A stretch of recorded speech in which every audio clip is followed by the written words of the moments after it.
Hello, everyone, and welcome to our new web series, Business Dollars and Cents. I am so excited to launch this series because, as most of you know, I've been a business and marketing consultant for the past 15 years. And there's just so much about business that a lot of us don't know and we think we know. And so, this series will share with professionals in various industries of business about some of the things that we just need to be thinking about and we need to have on our horizon. So, my guest today is like amazing. She is an attorney, but she's also a minister, and she keeps it real. And so when we were launching the show, like I knew she was the one I wanted to have as my first guest. So everyone, please welcome our guest, LeTonya Moore. Welcome, sis. Welcome to the platform. You're muted. You're muted. Sorry. Thank you so much. It's so great to be here, and I really appreciate you, just sharing your platform with me. Awesome. So tell our viewers and listeners a little bit about yourself. Yeah, absolutely. So I call myself an attorney by trade, right? Because I feel like that's more of what I do versus who I am.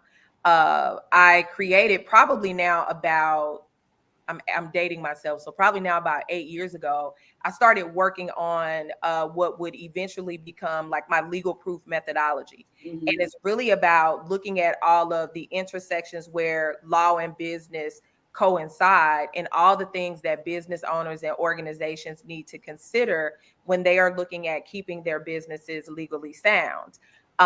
As far as ministry, I have been quasi-active in ministry since probably about 2013. On the ministerial side, let me say that, like on the leadership and on the ministerial side. So I always love the opportunity where I can talk about both.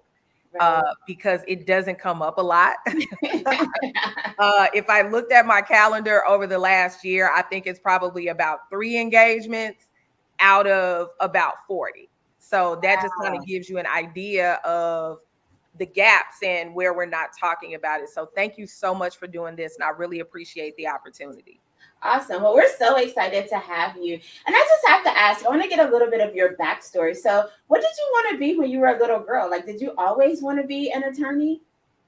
It's funny. So when I was really little, I did want to be an attorney because that's kind of like all I saw, right? In terms of like television. I was the first person in my family to go to college and get an advanced degree and all of these things. So I didn't grow up around attorneys, but it was funny when I was in high school though, I started to intern at the television station, and I really wanted to be like Anderson Cooper. Like I wanted to be like a serious journalist and anchor, interviewing people, but life happens. Right. And by life, I mean, I got pregnant, right? So I had my son, and it was like, nah, girl, you gotta go where that money at. So I fell back. My fallback was law, but I definitely don't regret it. Wow. I mean, becoming a lawyer is a great fallback. Like, if we can be honest. So I have to ask. So one of the questions like we don't talk about in business are like our mistakes. So what would you say is like the most expensive business mistake that you've ever made? Ooh, just one. So if I said the most expensive one is thinking I could do it myself and do everything myself. I thought I knew it all, I could do it all. And so because first of all, when I started my business, I was doing it like on the side. Right. So when you do it on the side and you don't, you're kind of funding your business and your lifestyle. So you don't really think about what it would be like when you do it full time. I didn't listen to other people. I didn't take advice because I'm just like, well, I mean, you never done this, so why should I listen to you? Very just kind of prideful. And so yeah, it was a very costly mistake. Like I lost probably about $100,000 of my own money. Wow. Because I did not listen and take the advice from others. So what I would say is early on, or if you're already in business, one of the things that you really need to do is you need to reach out to people who have a proven track record in the thing that they're talking to you about, not necessarily in your industry. Yeah. You definitely need to make sure that you listen to people that quite frankly are more wise than you are under the circumstances. And I think that's such a good point because I meet so many people that like don't want to pay the fee. So it's like, if they can't get the advice for free, like when it comes to hiring an attorney or a consultant, it's like, oh, you send them the invoice and all of a sudden they're like, eh. But like trying to do it yourself, I always say you're either going to spend time or you're going to spend money. And most of the time, people end up spending time and still have to come back and spend the money because they didn't want to invest. Absolutely. And here's the thing about spending time, and I'm so glad that you brought that up. The problem that I tell people is you don't know what you don't know. So Right. if you won't even get a consultation. Now here's the thing. I understand budgets, Mm-hmm. right? When I first started working with startups, okay, I would always say, well, look, you do these 10 things, you got 12 things on the list, you do these 10, and Right. then bring it to me and let me look at it because I know what your budget is and you can't afford for me to do these 10. So Right. you do it, give it your best shot. I'm gonna kind of give you some places where you can go find the information, give you some guidance and direction, right? And they paid me for that consultation Right. and giving them that. And then they would pay me to review the things, kind of sort of work with them on like, okay, you pay me for my review time, then I tell you what to do. It's funny because that kind of eventually became my coaching program. Right. Right. But I didn't know that that's what I was doing at the time. I had no idea that this is what coaching was. Right. But yeah, that is so critical and so crucial. Like I meet people.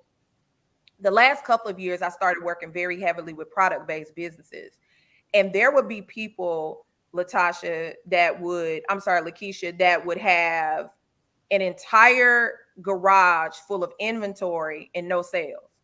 Wow. But they're like, well, I don't know if I can pay your fee because I need more inventory. I was like, well, what's all that? Like inventory is not the problem. Right. You ain't selling nothing. You need this info, friend, like, because you Right. want to get that out.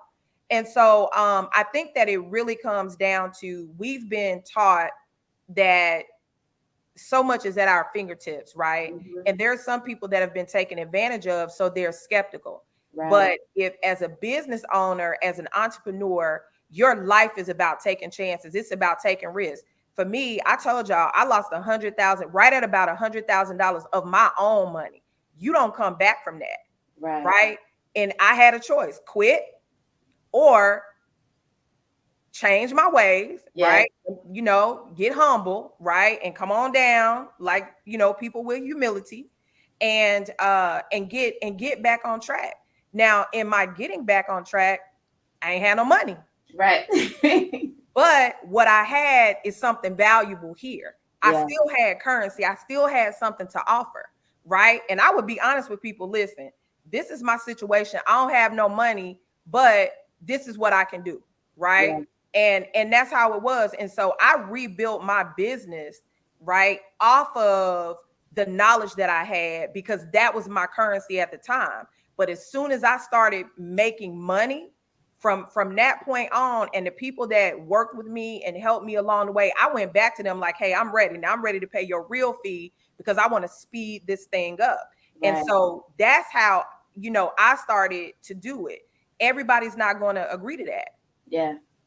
and Yeah. that's okay. But at least come offering something. Don't just come in and get on Lakeisha's calendar and try to get all the information and then say, oh, well, I don't need it. That's not the way to do business. Right.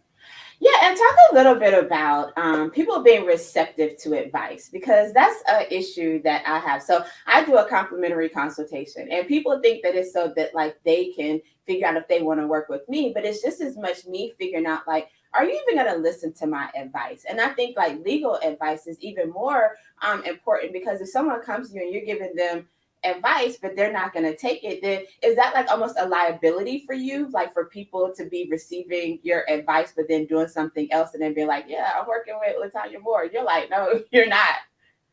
No, it's not a liability because on the legal side of the house, I well document what I told you to do. Because see, I have to have that for the bar in case you decide that you want to go and file a bar complaint. right? Gotcha. Thank God I have not had that situation, but I'm very clear on documenting things. I'm very clear on services that we provide. I had a situation where somebody was like, I'm just trying to figure out what I'm paying you for because I don't see this, this, and this.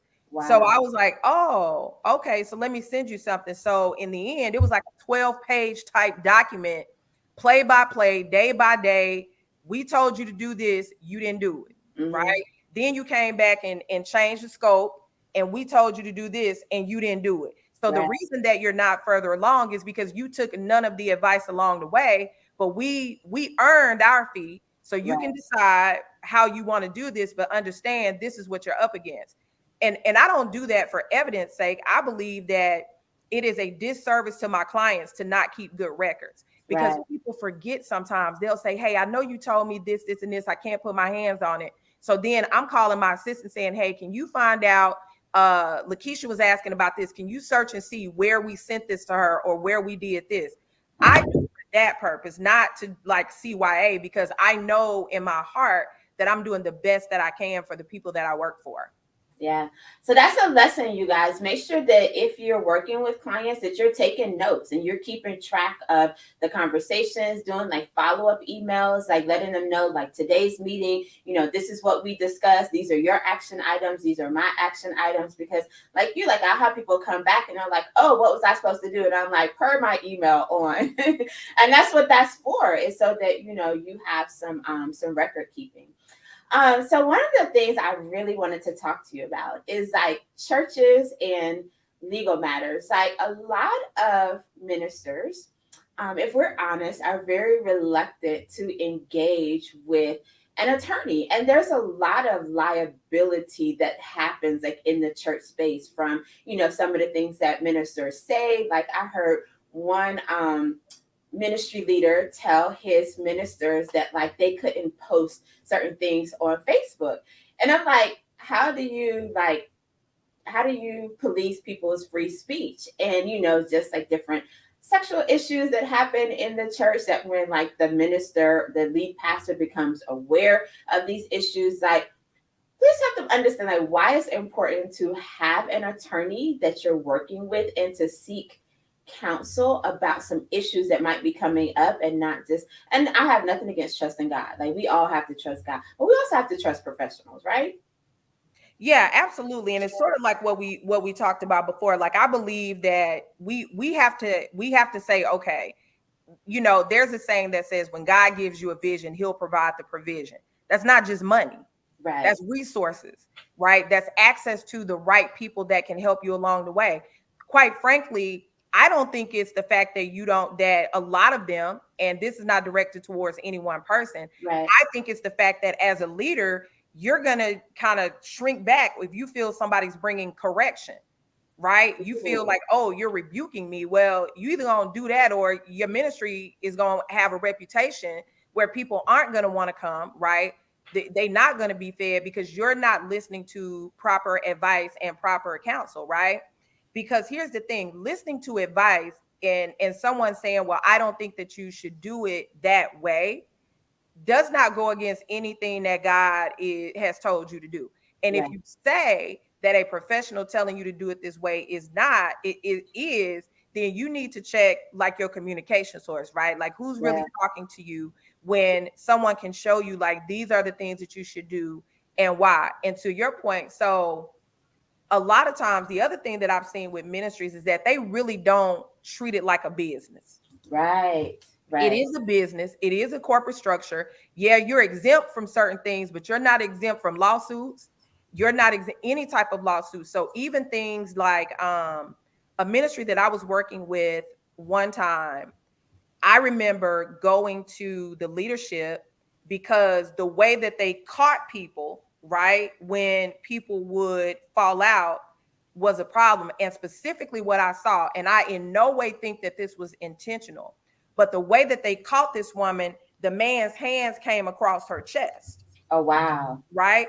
I don't think that was I mean, he couldn't have Yeah. planned that, right? It just happened to be what happened. So I said to them, look, you need to get a trained person to teach them how to properly catch people, how to properly do things, because two things can happen. One, what if someone hurts their back?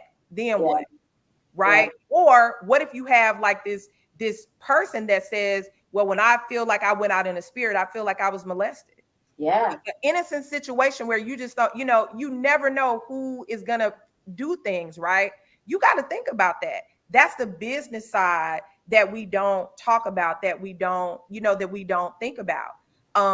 Someone could come and they could fall because you decided that you're not going to repair the carpet. Like little things like that we do walkthroughs with our business clients that have physical locations, and we Mhm. look at a lot of things. So you got the physical aspect of it, you have the leadership aspect of it. Now, to your point about social media, a lot of companies have social media policies, right? And almost all of the policies say you don't post anything on social media about this company, right? Now, there is a thin line, because about the company should mean proprietary information, should mean, information about other employees, who they are, like other people's private information. You don't want to put something on social media that's going to compromise like the market share, right? And the Right. market position, those types of things.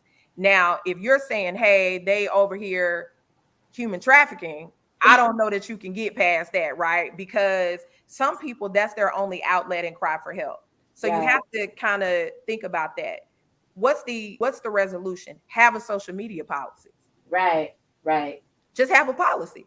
And then Right. you can just decide how you're going to operate. But don't let one person do it and the other person, because you don't like them or they don't tithe as much, now they can't post on social media, but this person can. Right.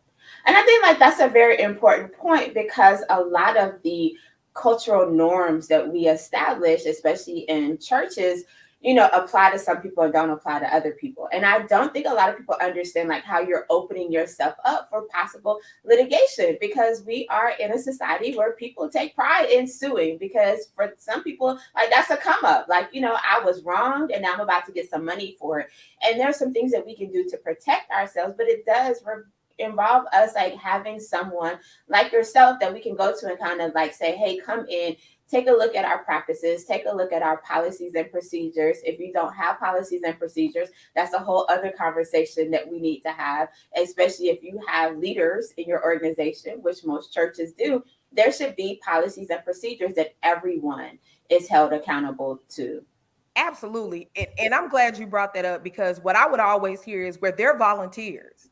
Right. Well, not your leadership, because volunteers can come and go. If you tell a volunteer, well, I would like for you to be here every Wednesday night, and you need to be here at 5 because Bible study starts at 7. That's an employee who is not getting paid. Right. That Right. is not a volunteer, because guess what? If they don't show up, there's repercussions. Right. Right? You are requiring this particular person to be at a certain place for most of the time, an indefinite amount of time. If you want to be there all night, you expect these people to be there all night and all this sort of stuff, right? Like there's a really high expectation out of leadership. And then you throw this thing up where you have to be first partakers. You got to be an example. But sir, I've been here since 5 o'clock. It is 11 o'clock at night. I got to go to work in the morning, right? Like other people.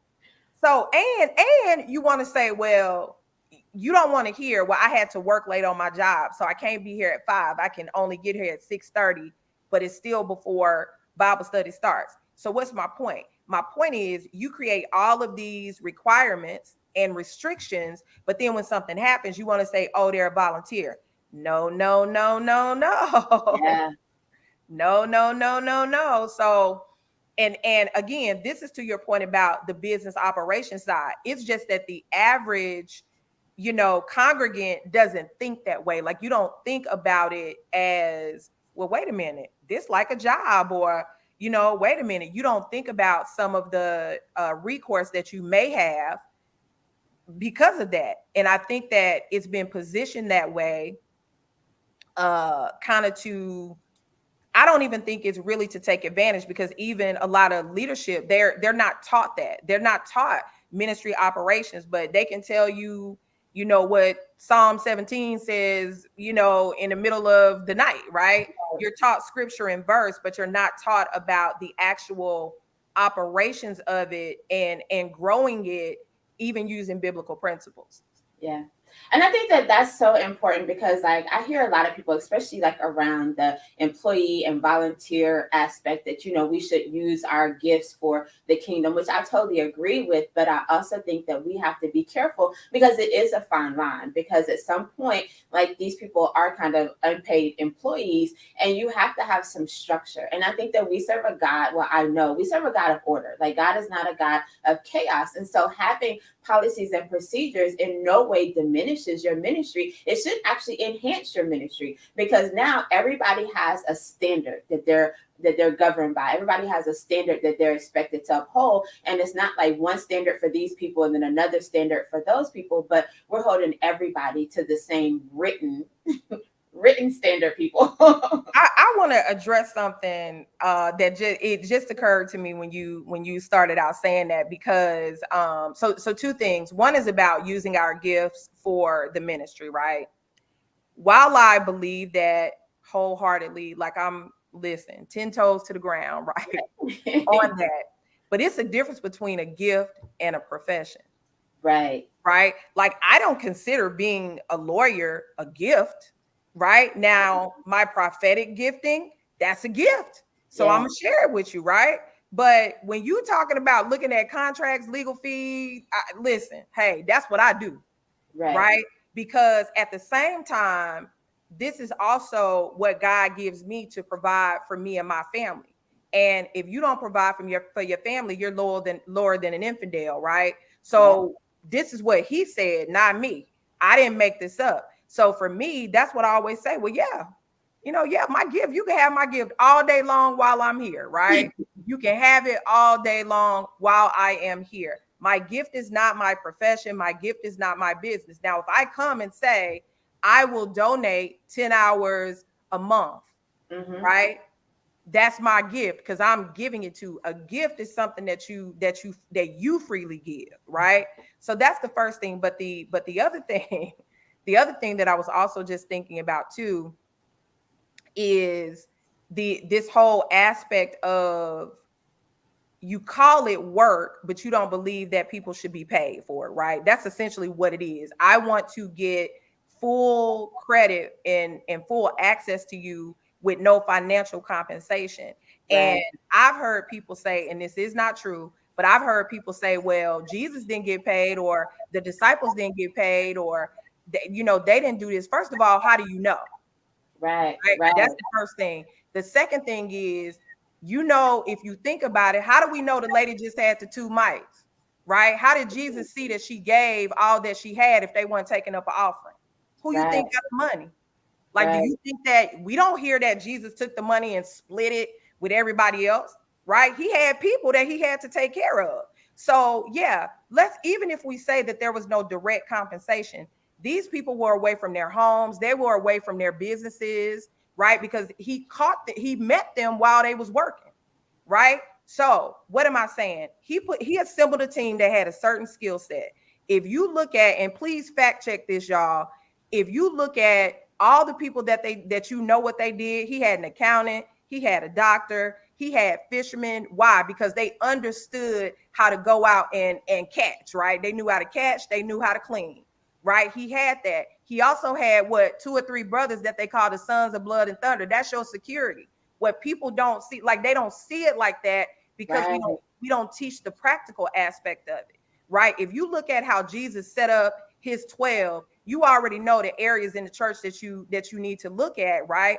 But guess what? You also had a Judas that you got to account for, which is why he had his inner circle, because he knew at the end of the day, he was going to need people around him, because he was probably going to be betrayed. Wow. We're not just talking about somebody going out talking about the ministry. We're talking about these things that Lakeisha's brought up, about your policies, your procedures, right? You got to account for the Judas in the bunch. And this is where your advisors and your professionals come in. You have to account for that. And I feel very strongly about that. Yeah.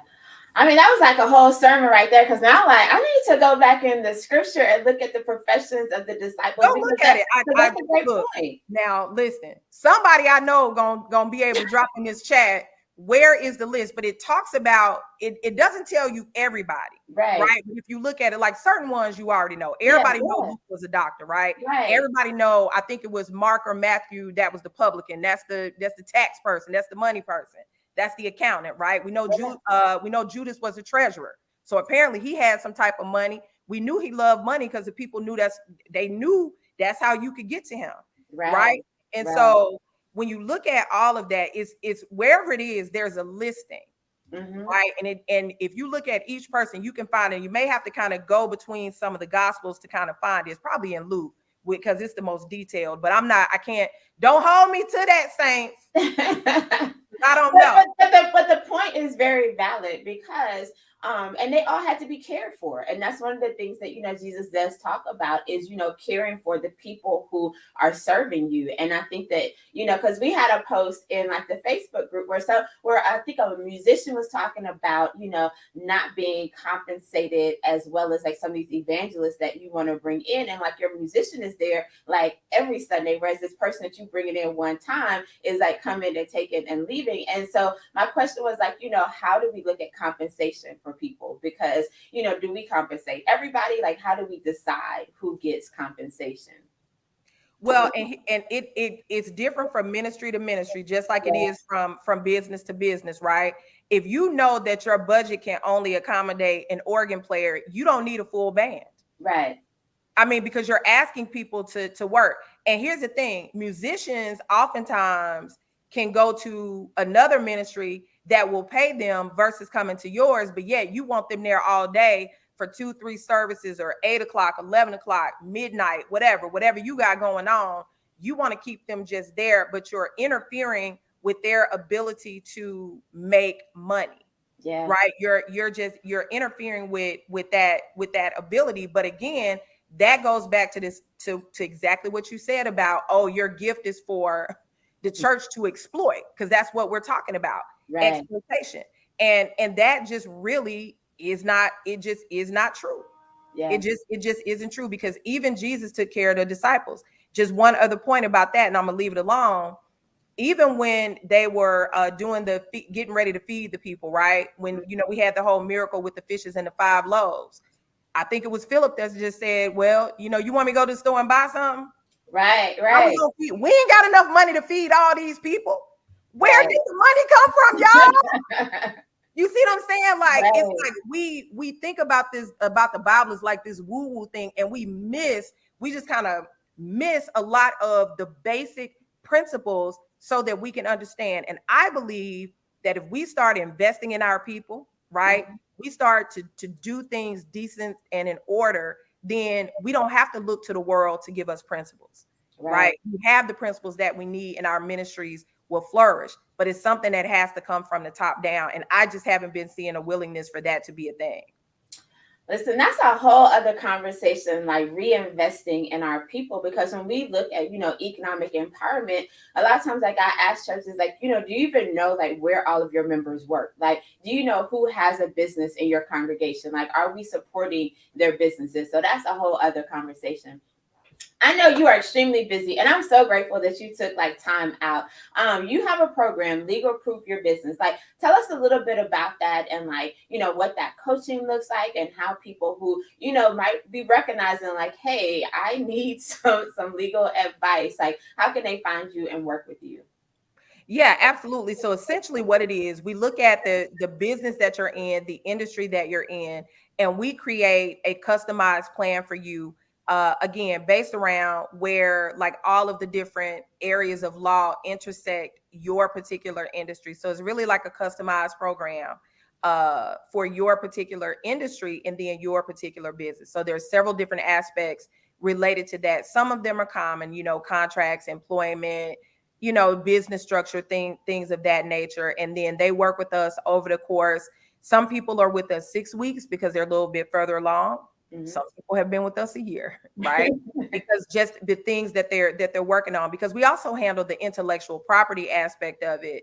That is just a little bit, it just takes longer, right? In terms of time to get those things going. They can certainly reach out and they can connect with me directly. My website is iprotectyourbrand.com. So they can reach out to me there. They can email me, LeTonya at iprotectyourbrand.com, or they can find me on social media under Legal Proof Maven.